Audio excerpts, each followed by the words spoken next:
ইংরাজি parts of speech শব্দের প্রকারের সম্পূর্ণ বাংলা গাইডলাইন। এক, নাউন। নাউন মানে বিশেষ্য। নাউন কি? যে শব্দ দ্বারা ব্যক্তি, প্রাণী, বস্তু, স্থান বা ধারণার নাম বোঝায় সেটি হলো নাউন।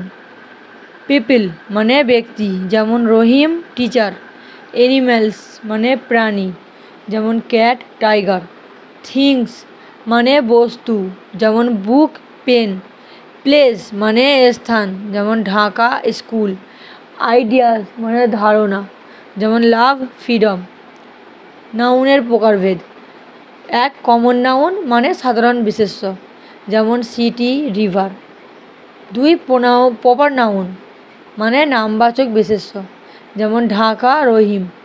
তিন, কালেকটিভ নাউন যেমন সমষ্টিবাচক বিশেষ্য, যেমন টিম ফ্যামিলি।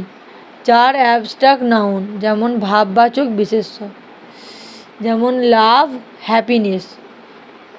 দুটি উদাহরণ দেওয়া হলো: দ্য বয় ইজ প্লেয়িং, ছেলেটি খেলছে। বয় হলো ব্যক্তিবাচক বিশেষ্য। Dhaka is a big city, Dhaka একটি বড় শহর। ঢাকা হলো নামবাচক বিশেষ্য।